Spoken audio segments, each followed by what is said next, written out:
Something's wrong with the rear of the car. Car was dragging down the straight. Could be the wind, maybe a rotation of the wind. Lewis Hamilton is on the radio to his engineer, and what he says next tells you everything about Ferrari's Barcelona weekend. The rear of the car doesn't feel too good. That was Hamilton, mid-session, 90 minutes into Ferrari's most important Friday of the season. And the engineer's response? Blame the wind. The wind. This is the team that brought 8 new parts to Barcelona.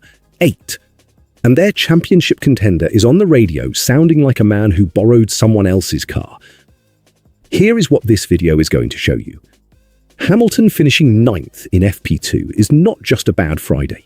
It is a signal about the upgrades, about the tyres, about a pattern that is quietly forming around every driver who missed FP1 this weekend. By the end of this, you will understand exactly what Ferrari walks into qualifying with, and whether the gap to the front is closable by Sunday. Stay with me. Why missing one session cost Hamilton everything. This is the part nobody is treating seriously enough. 7 drivers sat out FP1 today. Mandatory rookie rule, teams have to hand the car to a young driver twice a season. Hamilton gave his SF26 to Dino Beganovic, Ferrari Academy driver, currently 6th in the F2 standings. Lando Norris gave his McLaren to Leonardo Fornaroli, 2025 F2 champion. Same situation, different result. Norris came back in FP2 and went fastest, P1, by a margin. Hamilton came back in FP2 and went 9th, 1.2 seconds off the pace. And Hamilton saw it immediately. He said, and this is his exact quote from Sky Sports, "It was an unusual one in a sense that the majority of the drivers, maybe not Lando, that missed the first session, were quite far off their teammates in the second session." Think about what that means.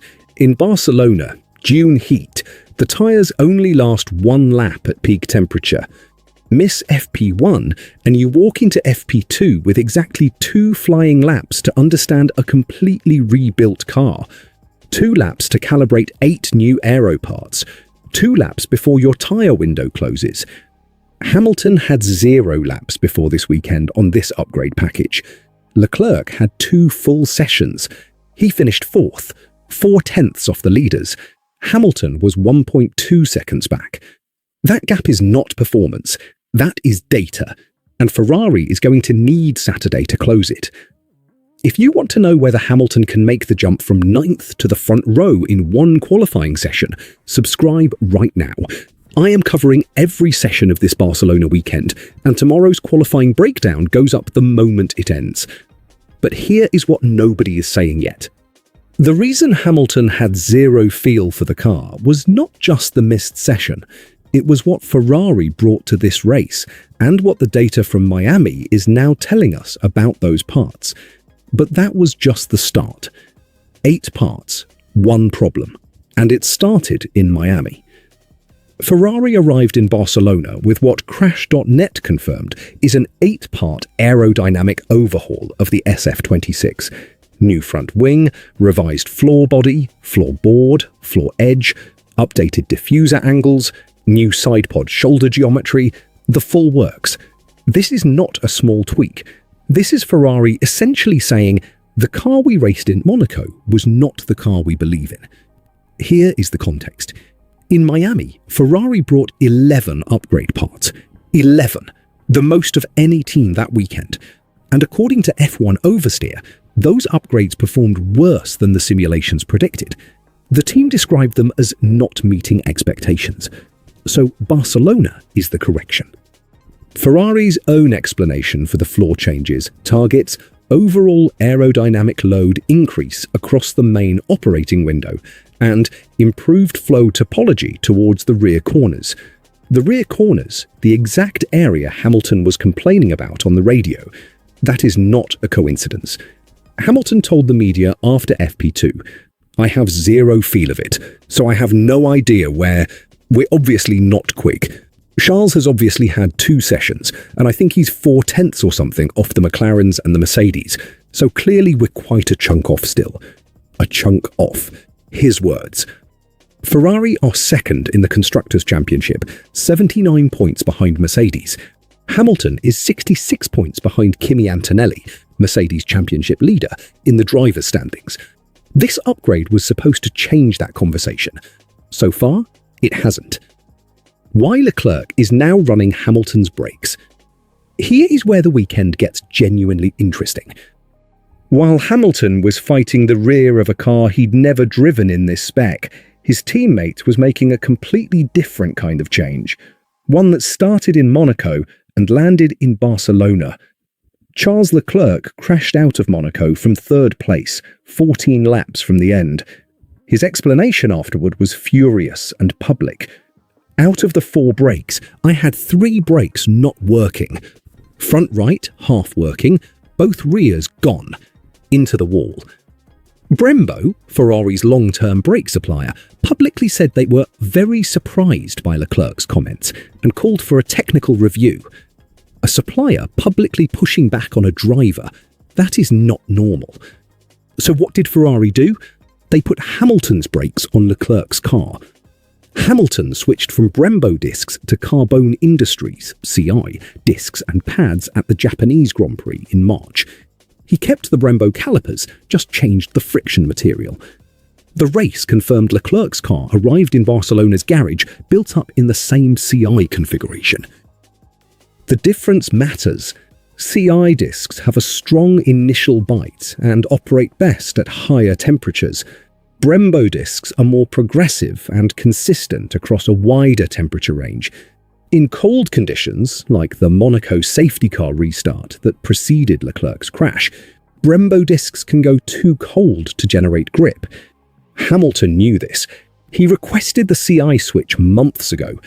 Now, Leclerc has the same spec. And if it works here in Barcelona's heat, with heavy braking zones, Ferrari may quietly have one brake disc supplier from this point forward. 3 scenarios for how this plays out. Scenario 1. The CI brakes give Leclerc the confidence he's been missing. He stops second-guessing his braking points, finds the front row, and pressures McLaren for a win. Ferrari's brake call looks like a turning point. Scenario 2. The brakes help Leclerc, but the bigger issue, the upgrade package underperforming its simulation targets again, keeps Ferrari a chunk off the front. They finish 3rd and 4th, collect the points, and wait for Monza. Scenario 3. The mismatch between new aero parts and a brake configuration Leclerc has never used creates a setup conflict. The engineers spend Saturday chasing a balance that doesn't exist yet. Leclerc and Hamilton both qualify outside the top 5. The rehook at minute 4 is this. The brake story and the upgrade story are not separate. They are the same story. Ferrari is running 2 new setups simultaneously on both cars, in a race where qualifying position matters enormously. If either car finds the sweet spot, Sunday is wide open. What Saturday morning changes everything. Here is where Ferrari are heading into qualifying. Hamilton 9th in FP2, 1.2 seconds off the pace, 0 reference laps on the upgrade package before this weekend. A rear that doesn't feel right on a Friday, with 1 session left to fix it. Leclerc, 4th in FP2, 4/10ths off the leaders, running a brake configuration he tested for the first time today. The gap to close is real. But Barcelona is a track where setup improvements between Friday and Saturday are well documented. This is not Monaco's narrow streets. The car can be tuned. The question is whether 2 sessions is enough time to unlock 8 new parts, a new brake spec, and a rear instability, all before the lights go green on Saturday afternoon. That's the question Hamilton goes to bed with tonight. If you want the answer, subscribe to F1 today, because tomorrow's qualifying breakdown goes live the moment the session ends. I will tell you exactly what changed, what didn't, and whether Ferrari's gamble paid off.